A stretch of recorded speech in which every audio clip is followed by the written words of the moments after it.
Go yard. I got so much motherfucking design on right now. Break it down, bring it back, make it clap. I got 3 old thoughts, new block, where that thing. Bitches on my line, and you know. Beri salam. Assalamualaikum. Selamat pagi semuanya, silakan duduk. Terima kasih, Bu. Satu orang untuk tutup pintu, bantu Ibu.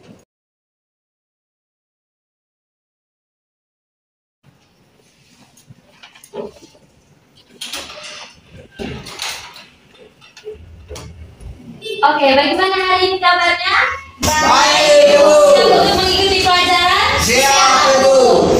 Ini Ibu lihat ini belum siap ini. Coba ini kerapian kelas ini bagaimana ini? Uni, silakan berikan maju depan sedikit. Iya, Seri juga.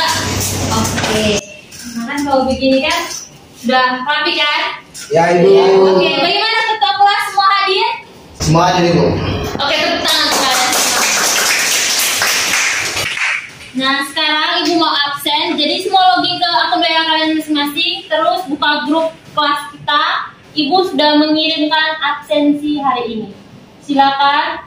Baik, Ibu. Klik daftar hadir. Sudah, Ibu. Sudah Ibu.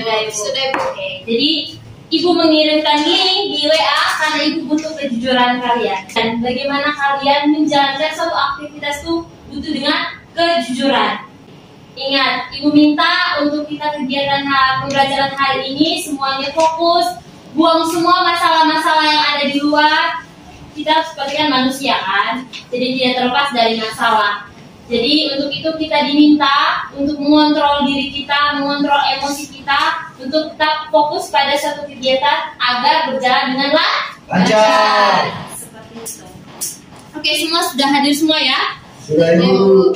Oke, sebelum kita mulai kegiatan pembelajaran, alangkah baiknya kita menghadirkan Tuhan di dalam kegiatan pembelajaran hari ini. Satu orang bisa memimpin kita dalam doa. Ayo, Bu. Oke, silakan Tian. Ini kita mengawali kegiatan kita menjelang kita berdoa. Berdoa mulai. Berdoa selesai. Oke, terima kasih untuk teman Tian sudah memimpin kita dalam doa. Oke, sebelum kita mulai ke materi yang baru, Ibu mau tanya, Ibu mau tes kemampuan kalian, apakah kalian masih mengingat materi-materi kemarin? Kemarin ini kita belajar apa saja? Ada yang masih ingat? Masih. Oke, belajar apa saja? Saya Bu. Oke, dimulai dari Seri. Kemarin kita belajar apa? Baik Ibu, jadi minggu lalu kita belajar tentang proses lahirnya agama Hindu dan Buddha. Oke, proses lahirnya agama Hindu dan Buddha. Yang lain? Saya Ibu. Oke, Uni silakan. Jadi yang saya pelajari kemarin itu agama Hindu itu bersifat politisme, artinya mereka tuh masih percaya terhadap dewa yang memiliki peran masing-masing di berbagai wilayah tersebut. Oke, jadi itu bersifat politisme ya. Tangan untuk semuanya. Wah, kalian hebat ya, masih ingat tentang materi pembelajaran minggu lalu. Oke, kemarin Ibu sudah memberikan tugas kan sebelum mengakhiri pembelajaran yang minggu lalu. Tugasnya itu mencari tentang itu teori-teori masuknya Hindu Buddha di Indonesia. Semua sudah mencari? Coba tunjukkan kerja kalian yang mana. Ibu. Oke, baik, terima kasih kalian sudah mengerjakan tugas yang pertama. Hari ini sesuai dengan materi yang kalian cari juga, kita akan belajar mengenai teori masuknya agama Hindu Buddha di Indonesia. Jadi tujuan kegiatan di pembelajaran kita hari ini, tujuan yang pertama diharapkan para peserta didik, yaitu adik-adik sekalian, bisa menganalisis teori masuknya Hindu Buddha di Indonesia. Dan tujuan pembelajaran yang kedua, nanti kita diminta untuk menyajikan hasil diskusi. Sebentar Ibu akan membuat diskusi dan hasil diskusi itu adalah tujuan pembelajaran kita yang kedua. Nah, ini ya teori masuknya Hindu Buddha di Indonesia. Jadi Ibu minta kalian untuk menganalisis gambar-gambar ini dan sesuaikan dengan materi yang kalian cari ya. Jadi sesuaikan dengan materi yang kalian cari. Ibu kasih waktu 3 menit untuk kalian cocokkan dengan materi yang kamu cari sesuai dengan gambar di atas. Sudah? Sudah Ibu. Sesuai? Sesuai dengan materi kalian tidak? Sesuai, Ibu. Oke. Kita mulai dari teori Brahmana. Jadi kalau teman-teman lihat di sini, teori Brahmana ini berkaitan dengan kaum pendeta atau pemimpin agama yang mana tingkat pendidikan mereka itu tentang agama itu sangat tinggi. Jadi kalau di India sendiri ini merupakan kasta paling tinggi. Jadi teori Brahmana ini dikemukakan oleh Cornelis. Jadi dia mengungkapkan bahwa ada bukti dari teori Brahmana ini di mana adanya penemuan sebuah prasasti beraksara Pallava dan bahasa Sanskerta. Tapi kekurangan dari teori ini, ajaran Hindu kuno mengatakan bahwa kaum Brahmana tidak boleh meninggalkan tanah air mereka. Kenapa? Jika mereka meninggalkan tanah air mereka, kasta mereka akan hilang. Apalagi untuk di India sendiri itu kasta paling tinggi itu Brahmana itu sulit, hanya orang-orang tertentu saja yang mempunyai kasta tersebut. Kita lanjut ke teori yang kedua, ini adalah teori Ksatria. Sandi bisa membaca tentang teori Ksatria ini? Ya, Bu. Silakan. Kaum Ksatria atau golongan bangsawan atau para prajurit yang bermigrasi karena peperangan politik di wilayahnya dan menikahi pribumi dan membangun kerajaan-kerajaan di Nusantara. Oke. Dalam teori ini, menurut Cornelis, dia mengatakan bahwa para prajurit di India sana datang ke Indonesia, bermigrasi ke Indonesia karena di India sendiri terjadi sebuah peperangan politik. Jadi mereka melihat sepertinya ini lingkungan sudah tidak kondusif lagi karena mencari keadaan yang aman. Mereka mau mencari keadaan yang aman, lalu mereka bermigrasi ke Nusantara. Namun kelemahan dari teori ini di mana para Ksatria tidak bisa bahasa Sanskerta. Jadi ingat, yang bisa bahasa Sanskerta adalah teori Brahmana, kaum Brahmana. Jadi kelemahan dari teori ini tuh seperti itu. Yang mana bahasa Sanskerta ini menjadi induk bahasa bagi kitab suci agama Hindu. Seperti itu. Semua paham? Paham. Oke, kita lanjut ke teori Vaishya. Ente bisa baca tentang teori Vaishya di sini? Bisa, Ibu. Oke, silakan. Kaum Vaishya atau golongan pedagang. Terdapat kampung keling yaitu perkampungan para pedagang India Indonesia yang terdapat di beberapa daerah Indonesia antara lain Jepara, Medan, Aceh, dan Malaka. Oke, jadi teori yang ketiga adalah teori Vaishya. Jadi teori Vaishya ini itu berkaitan dengan golongan pedagang. Jadi kalau di India ini merupakan kasta-kasta orang pedagang. Jadi bukti dari teori ini itu terdapat kampung keling, yaitu perkampungan para pedagang India yang datang ke Indonesia. Jadi pada saat itu, selama mereka berdagang ke Indonesia, ketika mereka hendak pulang, mereka melihat kondisi cuaca. Karena kondisi cuaca kurang stabil, kurang baik untuk mereka berlayar, akhirnya mereka menetap di Indonesia dan menetap di sebuah kampung namanya Kampung Keling. Itu kampung-kampung para pedagang India yang menetap beberapa hari di Indonesia. Dan yang terakhir ada teori arus balik. Ete bisa baca tentang teori arus balik ini? Bisa, Ibu. Oke, silakan Ete. Baik, teori arus balik ditemukannya prasasti Nalanda yang menjelaskan pembangunan wihara untuk pelajar dari kerajaan Sriwijaya di India. Dari prasasti tersebut diketahui bahwa pada masa Sriwijaya telah banyak pelajar dari Nusantara yang belajar ilmu agama Hindu-Buddha secara langsung ke India. Masyarakat Nusantara masih bersifat pasif, maka kemungkinan bangsa Indonesia untuk belajar agama Hindu-Buddha langsung ke India dan menyebarkannya sangat diragukan. Oke, jadi menjelaskan sedikit ya tentang teori arus balik ini. Jadi teori arus balik ini orang Indonesia pergi belajar langsung tentang agama Hindu dan Buddha di India. Lalu mereka datang kembali dan menyebarkan ajaran tersebut. Makanya dikatakan sebagai teori arus balik. Seperti itu. Semua paham? Paham.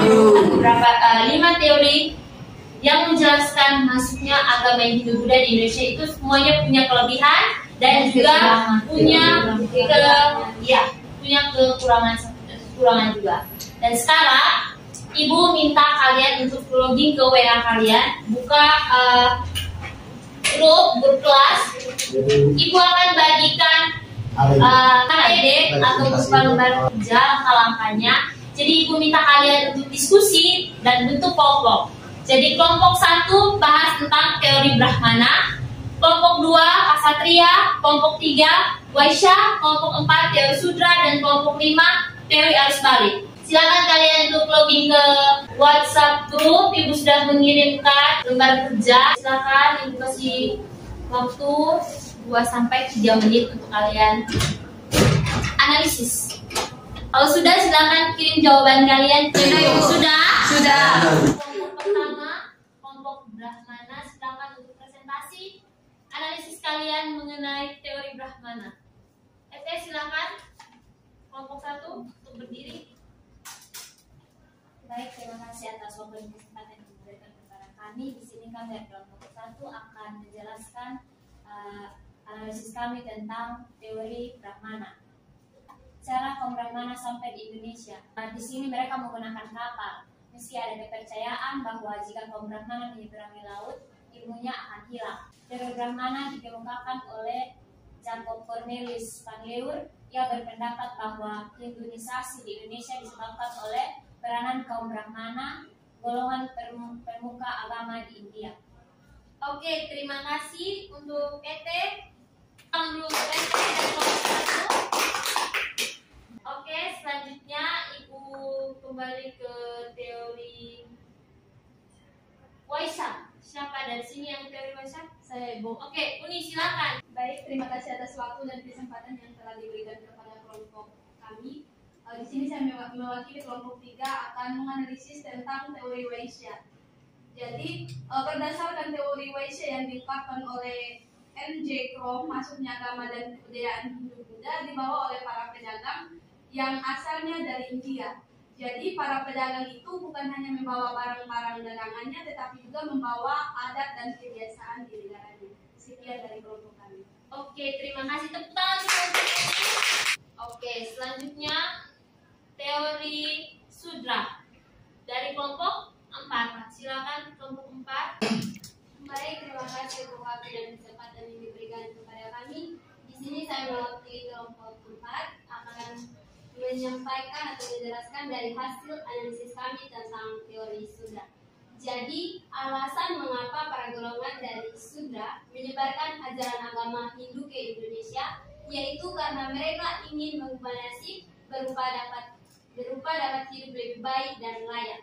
Oleh karena itulah, para golongan Sudra memilih untuk meninggalkan negara India dan pergi ke negara lainnya.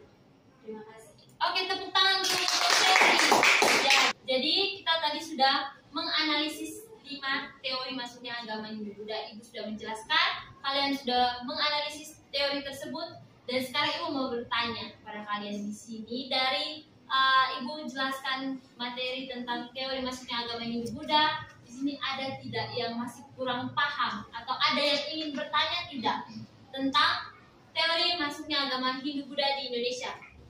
Ayo, Ibu kasih kesempatan kalian. Mungkin ada yang bertanya, ada yang kurang paham, atau ada yang ingin didiskusikan. Ada Ibu. Oke, Sony silakan. Baik, terima kasih Ibu.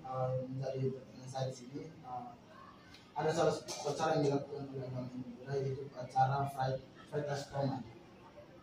Oke, jadi mungkin maksud Sony apa itu upacara tersebut? Freitas Roman. Oke, jadi upacara tersebut itu merupakan upacara untuk menghindukan seseorang. Nah, itu dia mengenai 5 teori masuknya agama Hindu dan Buddha di Indonesia. Tadi Ibu sudah menjelaskan dan kalian juga sudah menganalisis. Sekarang Ibu mau bertanya ke kalian. Menurut kalian, menurut adik-adik tersayang, mana sih teori yang paling kuat dari penjelasan Ibu dan analisis kalian juga? Teori Brahmana, Ibu. Oke, alasannya kenapa sih kalau kalian mengatakan kalau teori Brahmana itu teori yang paling kuat? Saya Ibu. Oke, silakan Tian. Karena menurut saya Ibu, mengapa dikatakan teori Brahmana? Karena dari kelima teori yang sudah dijelaskan oleh Ibu, hanya teori Brahmana saja yang menguasai bahasa Sanskerta dan huruf Pallawa itu. Karena apa? Prasangkata dan huruf Pallawa merupakan induk dari agama Hindu. Ya, jadi kita sudah mengambil kesimpulannya bahwa teori yang paling kuat adalah teori Brahmana, karena seperti yang kalian jelaskan bahwa dari kelima teori ibu, hanya teori Brahmana lah yang mampu menguasai huruf aksara Pallawa dan bahasa Sanskerta yang merupakan induk dari ajaran agama Hindu dan Buddha. Jadi kita sudah sepakat bahwa teori yang paling kuat adalah teori Brahmana. Oke? Terima kasih banyak untuk kalian semua, tangan dulu kalian semua. Terima kasih sudah menganalisis dengan baik, sudah berpartisipasi banyak. Jadi itu dia mengenai 5 teori masuknya agama Hindu dan Buddha di Indonesia. Oke, yang pertama ada teori apa saja? Teori Brahmana. Teori Brahmana itu berkaitan dengan apa? Para pendeta. Yang kedua teori apa? Teori Ksatria. Teori Ksatria itu yang seperti apa? Para prajurit. Para prajurit itu kenapa para prajurit itu? Para prajurit yang membawakan agama Hindu Buddha ke Indonesia. Oke, yang ketiga. Teori Waisya. Yang teori Waisya itu tentang apa? Para pedagang yang membawa agama Hindu dan Buddha ke Indonesia. Oke, yang keempat. Teori Sudra. Teori Sudra itu tentang apa? Menjelaskan apa? Para budak yang membawa agama Hindu Buddha ke Indonesia. Oke, para budak. Yang kelima. Teori arus balik. Dan teori arus balik itu seperti apa? Orang Indonesia sendiri yang pergi ke India untuk belajar agama Hindu Buddha, setelah itu kembali ke Indonesia untuk belajar kata-kata. Ya, betul sekali. Kita lagi semua. Jadi itu 5 teori. Yang pertama teori Brahmana, Ksatria, Sudra, Waisya, dan arus balik. Ya, dan untuk mengukur kemampuan kalian dan tingkat kepahaman kalian tentang teori yang kita pelajari hari ini, sekarang Ibu minta kalian login ke WA group dan Ibu memberikan tugas kepada kalian untuk mengerjakan tugas tersebut ya. Ya, Ibu. Nah, tugas tersebut itu ada 10 nomor, silakan kalian kerja. Dari tugas tersebut, salah satu bantuan untuk Ibu untuk melihat tingkat pemahaman kalian mengenai teori masuknya agama Hindu dan Buddha di Indonesia. Semua sudah lihat? Sudah, Ibu Ibu. tugasnya? Sudah. Oke, dan selanjutnya Ibu minta sebelum kita memasuki materi yang akan datang, seperti biasanya kalian ditugaskan untuk mencari materi. Ya, betul sekali. Jadi materi minggu depan kita akan mempelajari tentang pengaruh ajaran agama Hindu dan Buddha di Indonesia. Nanti itu berkaitan dengan kerajaan-kerajaan yang ada di Indonesia, berkaitan dengan agama dan budaya Buddha di Indonesia. Kalian cari di Google, di buku, semua ada, di internet juga semua ada. Nanti kalian cari ya. Ya, Ibu. Sudah, Ibu. Oke, selanjutnya ketua kelas selesai materi kita hari ini, selesai pelajaran kita hari ini, ketua kelas untuk ke ruangan Ibu. Nanti Ibu akan bagikan sebuah kertas berupa refleksi. Jadi di situ berkaitan dengan refleksi kegiatan pembelajaran kita hari ini. Mungkin ada yang kurang dari Ibu, jadi Ibu bisa lihat nanti Ibu evaluasi mana yang kurang. Jadi itu pentingnya sebuah refleksi ya. Jadi kalian harus mengisi. Oke, itu dia materi kita hari ini. Terima kasih partisipasi kalian hari ini. Ingat pesan Ibu, dalam melakukan sesuatu kegiatan apapun itu harus, yang pertama adalah kejujuran dan yang kedua adalah fokus. Oke, sebelum kegiatan kita berakhir, tadi kita sudah memulai dengan doa. Selanjutnya Ibu minta untuk kita menutup kegiatan pembelajaran hari ini dengan doa. Satu orang memimpin kita dalam doa. Silakan. Oke, silakan Sony. Terima kasih. Sebelum kita pulang ke rumah kita masing-masing, marilah kita berdoa. Doa mulai. Doa selesai. Oke, terima kasih teman Sony sudah memimpin kita dalam doa. Minggu depan kita akan bertemu lagi. Selamat pagi dan terima kasih. Selamat pagi. Terima kasih. Beri salam. Terima kasih.